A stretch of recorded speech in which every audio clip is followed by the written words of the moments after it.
Hello, this is Anna, and this video is brought to you by my Patreon page. By joining my Patreon, you're helping me create in-depth painting tutorials. Link in the description below. Thank you for your support. Today we're going to paint some mushrooms and really get into the fall palette. I'll tell you all about my favorite pigments and color combinations, mostly warm golden hues, but I'll add some cool blues to balance it all out. I put together a quick composition for us in my Etcher sketchbook using 3 different photos from Unsplash. I think gold and warm red will look very good together. I imagine this is a beautiful forest and the afternoon sun is warm, so maybe it almost feels like summer. I will add a ladybug just to have a splash of red on the left hand side and balance all the yellows, maybe also freehand some green ferns.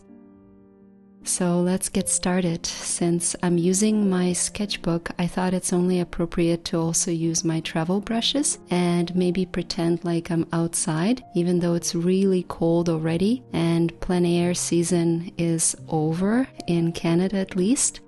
But if the weather is nice wherever you are, I hope you get a chance to go outside and do some painting.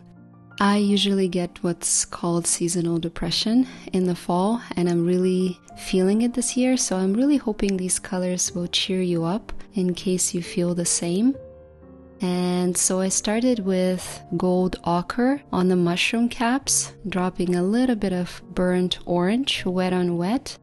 Mushroom stems are in the shadow and are reflecting a ton of green from the forest floor, so I'll switch to my green gold here. Always have to be aware of the color reflecting in our shadows. Colors are everywhere around us, and one of the best tips for making realistic art is to always consider the color reflections. So these sections of color, green, brown, red, are never really separate, at least in the way our eyes perceive them. They're constantly interacting with each other, sort of bleeding into one another.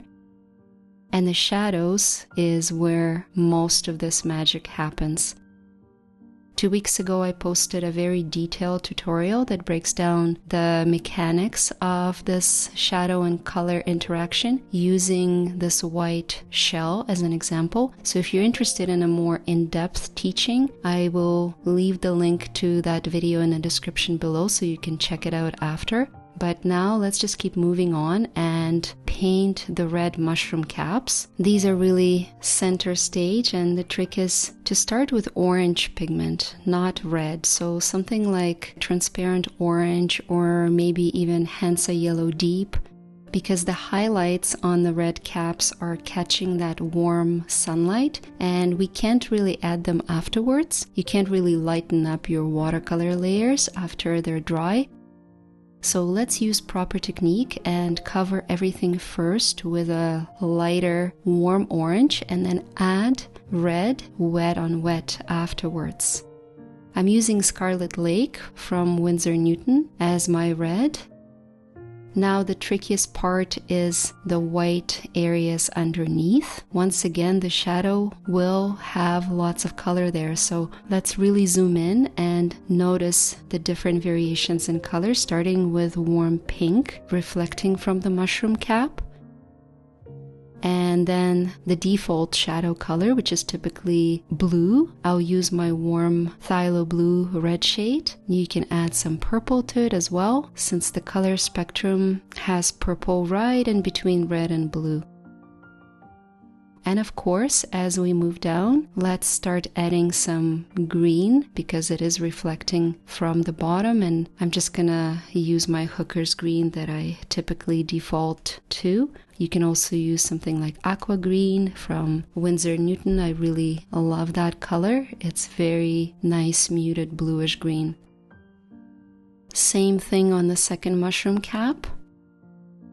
I hope you're seeing the logic of why I apply so many colors in my shadows, and yes, I'm exaggerating slightly, that's just my style when it comes to vibrancy and saturation, but these color transitions are still quite subtle and every shadow reflects the colors of the surrounding objects, keeping it all together. Here comes the ladybug that I added to balance out my red mushrooms. Color in composition is very important, and here I want a little splash of red so the mushroom caps on the right hand side don't look so heavy.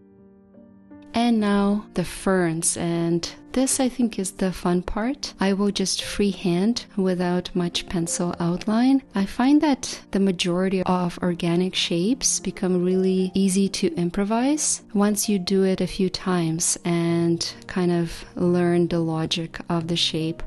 Although it looks free-flowing and somewhat chaotic, it's actually very organized and logical in the way the plants grow. It's always a repetition of the same set of shapes and rules. So in this case, the overall shape of the fern is like an elongated pyramid, and even small leaves within the pyramid is literally just a repetition of the same pyramid shape. So all we have to do is just maybe have a skeleton outline of the main stem and then just build the details on top. I'm doing it just with the tip of my brush, repeating the same stroke over and over, layering them in order of how they grow. I find this super relaxing, and I often pretty much zone out, for lack of a better term, completely lose track of time, and I think this is what's called a state of flow. I find it extremely therapeutic. It's very similar in a way to folk art, in a sense that I'm just repeating the same element over and over again, slightly different each time, and it makes my brain happy. I wish someone would like scan my head during this process. I bet it would show that 90% of my brain is actually asleep.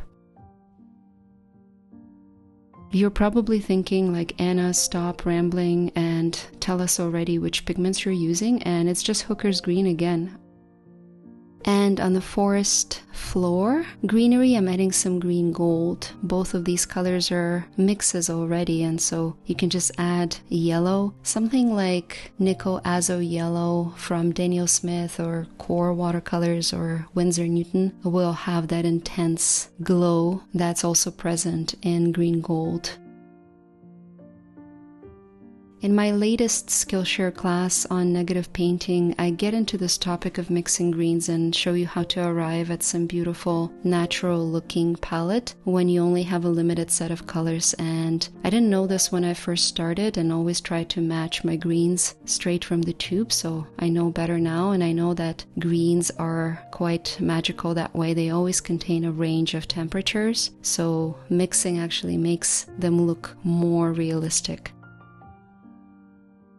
Now let's add some shadows with more saturated browns and oranges. You can use whatever golden brown orange you have. I have a bunch of burnt sienna now on my palette, but Quinacridone burnt orange will work just as fine, and you can drop some other oranges and yellows like Hansa Yellow Deep again, or just stick to gold ochre.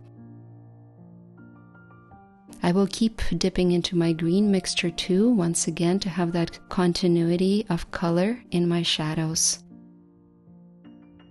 And now the best part, let's make it all pop by adding a dark bluish background. So if you've been following me for a while, you may be tired of me bringing it up over and over again, but it's so important. I'm going to say it again. Blue makes everything look like it's further away. So indigo blue will go straight into my green, and here I go with my dark mixture covering all those areas in between the mushrooms, behind the ferns, and the small light shapes are revealed one by one.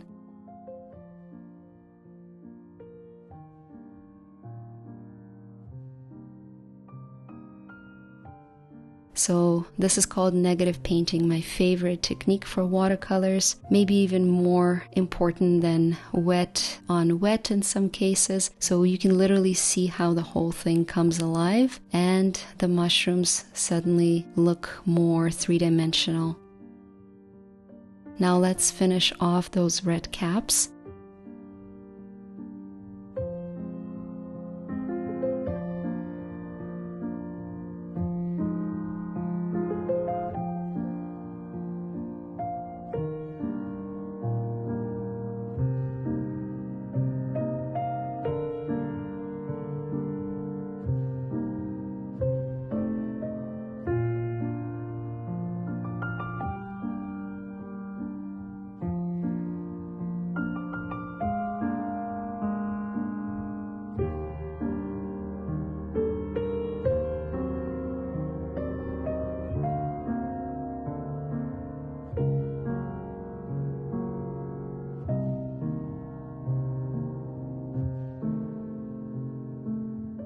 let's sign the painting. And if you have any questions about this topic or any other topic we're covering on this channel, leave them in the comments below. Thank you for watching and painting with me. Don't forget to subscribe. I'll see you next week.